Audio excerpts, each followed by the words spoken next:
Hi friends, welcome to cooking with Rishmi.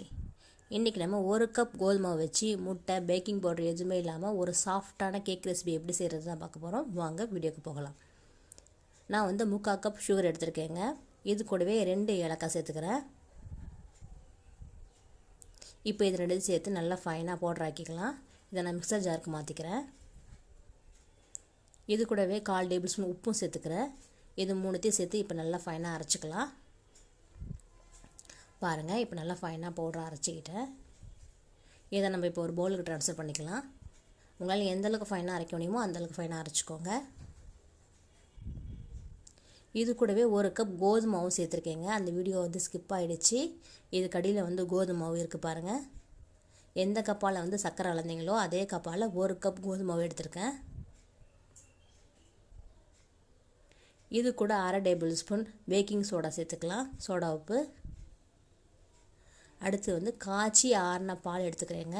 இதை first நான் 1/2 cup எடுத்துருக்கேன். நம்ம கொஞ்சம் கொஞ்சமாக சேர்த்துக்கலாம். பாலோட திக்னஸ் பொறுத்து அளவு மாறுபடுங்க.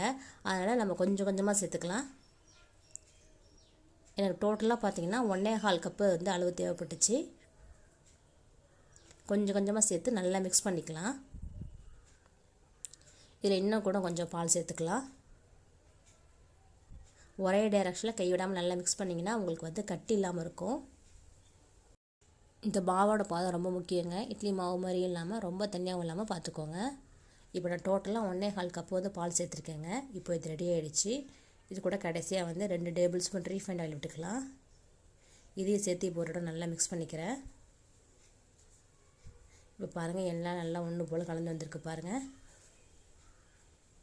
இப்போ இது ரெடி ஆகிடுச்சு. அடுத்து நான் ஒரே மாதிரி 3 கப் எடுத்துக்கிறேங்க. இதில் ஃபஸ்ட்டு ஒட்டாமல் இருக்கிறதுக்காக எண்ணெய் தடவிக்கிறேன்.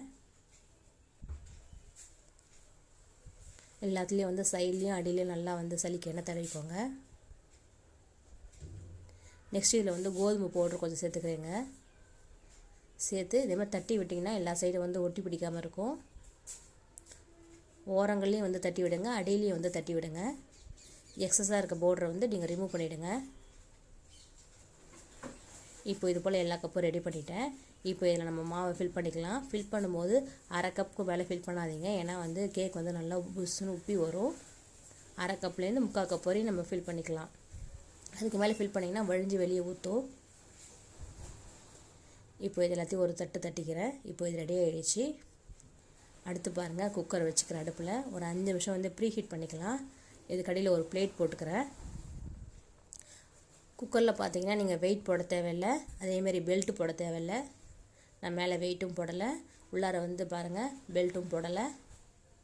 இதை அப்படியே மூடி மீடியம் ஃப்ளேமில் ஒரு 5 நிமிஷம் வச்சிடலாம்.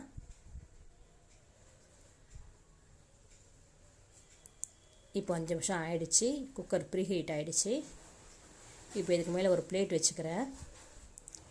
பிளேட் வச்சுட்டு நம்ம ரெடி பண்ணி வச்சுருக்க கப்பை உள்ளார சேர்த்துக்கலாம். இதை சேர்த்துட்டு மீடியம் ஃப்ளேமில் அடுப்பை வச்சுட்டு ஒரு 3/4 மணி நேரம் குக் பண்ணிங்கன்னா உங்களுக்கு கேக்கு சூப்பராக ரெடி ஆகிடுங்க.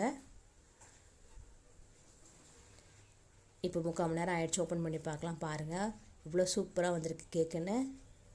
இப்போ இதை நைஃபை விட்டு செக் பண்ணி பார்க்கலாம். நைஃப்பில் ஒட்டாமல் வந்துச்சுன்னா கேக் ரெடி ஆகிடுச்சுன்னு அர்த்தம்.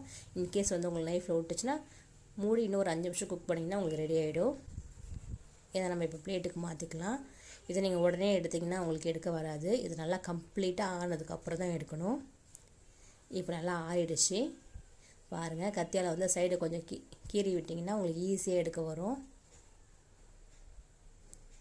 பாருங்கள், சூப்பராக வந்திருக்கு.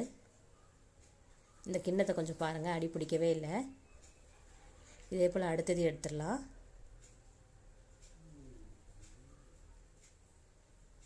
சைடை லைட்டாக கீறி விட்டிங்கன்னா உங்களுக்கு கேக் சூப்பராக வெளியே வந்துடுங்க. பாருங்கள், பார்க்கவே ரொம்ப ஆசையாக இருக்குது பாருங்கள். பாருங்கள், அடியில் பாருங்கள், லைட்டாக கூட அடி பிடிக்கல. கேக் ரொம்ப சாஃப்டாக இருக்குங்க. டேஸ்ட்டும் ரொம்பவே சூப்பராக இருந்துச்சு. உங்கள் குழந்தைங்க கேக் கேட்கும் போதெல்லாம் வீட்டில் இருக்க பொருளை வச்சு இப்படி ஈஸியாக செஞ்சு கொடுங்க. இந்த வீடியோ உங்களுக்கு பிடிக்கும்னு நினைக்கிறேன். இந்த வீடியோ உங்களுக்கு பிடிச்சிருந்துச்சுன்னா லைக் பண்ணுங்கள், ஷேர் பண்ணுங்கள், கமெண்ட் பண்ணுங்கள் அண்ட் சப்ஸ்கிரைப் பண்ணுங்கள். மறக்காமல் பெல் ஐக்கானை கிளிக் பண்ணுங்கள். நன்றி, வணக்கம்.